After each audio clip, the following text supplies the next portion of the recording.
धर्म, कर्म, विधि विधान और ज्योतिष की सटीक जानकारी पाने के लिए YouTube चैनल जीवन दर्पण को सब्सक्राइब करें और हाँ, अपडेट रहने के लिए बेल आइकन दबाना ना भूलें। भगवान की जय।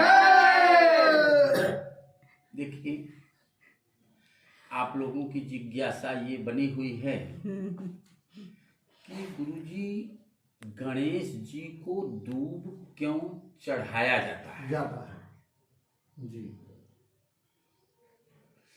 और दूब है क्या चीज जी। और गणेश जी की विशेष पूजा दूब से क्यों होती है।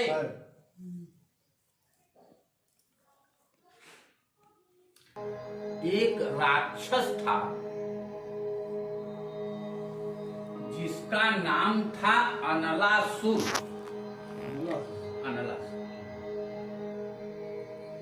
और वह अनलासुर कि शरीर से हर समय आग निकलती थी, माने वो फूंक भी देता था तो हवा नहीं निकलता था, आग का गोला निकलता था और व्यक्ति को भस्म कर डालता था। वो अनलासुर राक्षस पूरे देवलोक में, पूरे संसार में आक्रांत मचा दिया था। यहां तक कि देवलोक के सारे देवताओं को भी प्रताड़ित करता था।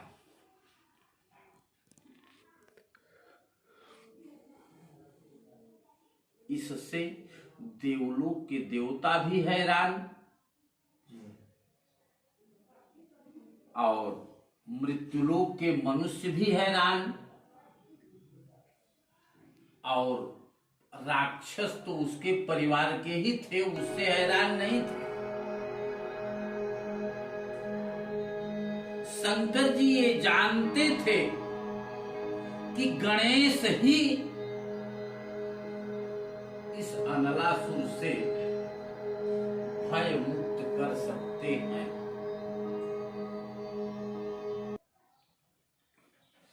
तो शंकर जी ने ही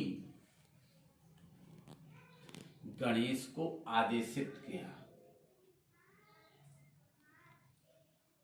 कि अनलासुर के भय से मुक्त करके पूरे पृथ्वी के लोगों को और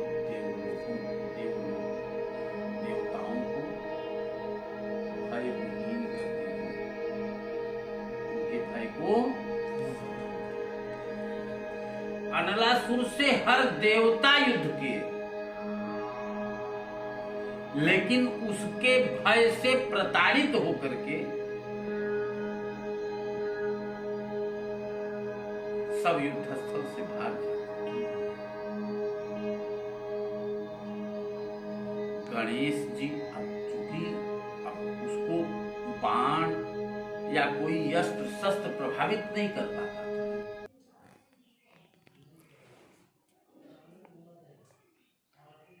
तो गणेश जी ने भी युद्ध किया, अपने आयुधों से मारने का प्रयास किया, लेकिन उसके आयुध लगते ही खंड खंड भी हो जाता था, तो आग से पूरा संसार व्याप्त होकर के जलने लगता था। तो गणेश जी ने अपना विकराल रूप धारण करके उसको निगल गए, अनलासुर को निगल गए। अब जब गणेश जी अनलासुर को निगल गए तो गणेश जी के शरीर से ही आग के अंगारे निकलने लगे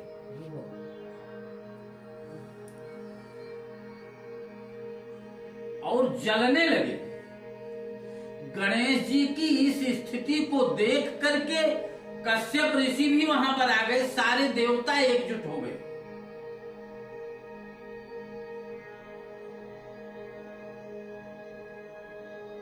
गणेश के शरीर से निकलती हुई आग आग के अंगारों को देख करके कश्यप ऋषि ने तुरंत दूब के ढेर को ले आया, दूब को ले आया, जो दूब हम आप गणेश जी को चढ़ाए, इसी दूब को खिलाया गणेश जी को। जैसे ही दूब को खिलाते जाते थे, वैसे ही गणेश जी के शरीर से निकलने वाला ताप कम होने लगा।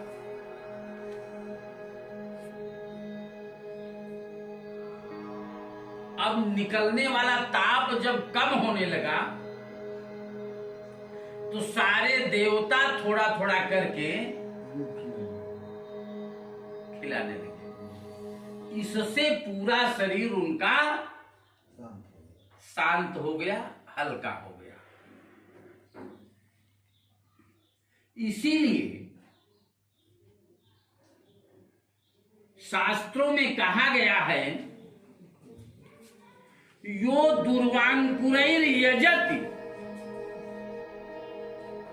स यशोवान भवति। जो दुर्वांकुर से गणेश जी की पूजा करता है, वह यश और कीर्ति को प्राप्त करता है। किसी भी विद्यार्थी को तो मेधा शक्ति बढ़ाने के लिए गणेश जी की मूर्ति को दूर्वा के कण को, दूर्वा के स्वरूप को लेकर के, जैसे 21 दूर्वा, 11 दूर्वा और 1 लड्डू और 1 केला, अगर 43 दिन तक गणेश जी को समर्पित करता है तो उस बच्चे की मेधा शक्ति बहुत बढ़ती है। मेधा शक्ति क्या है जानते हैं? जैसे बुद्धि 2 प्रकार का होता है।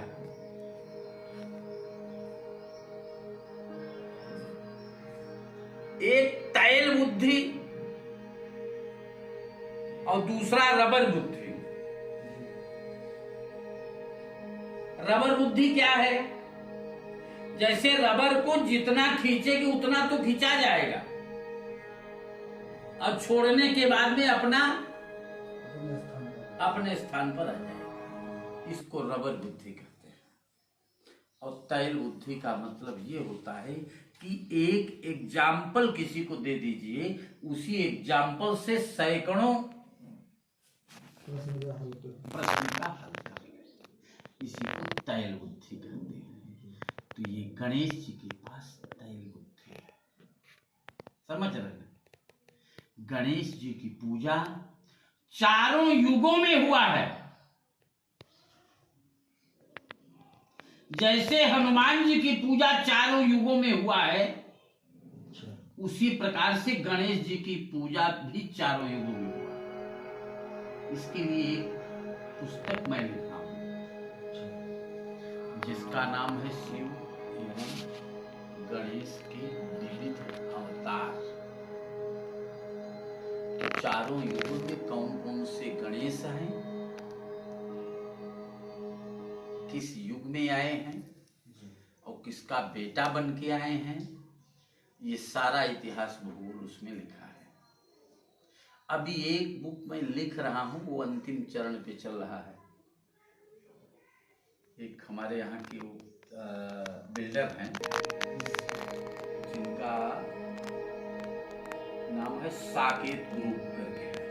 उनका साकेत कॉलेज भी है और बिल्डर भी है। वो उस बुक को छपवा रहे हैं और उसका नाम है जीवन के 16 संस्कार। जीवन के 16 संस्कार। ये बुक हमें लगता है कि महीने 2 महीने में आ जाएगा और लोगों को निःशुल्क दिया भी जाएगा। जो लोग उसके काबिल होंगे, जो उसका उपयोग सहयोग चाहेंगे। बोलिए गणपति गजानन भगवान की जय। यज्ञनाथ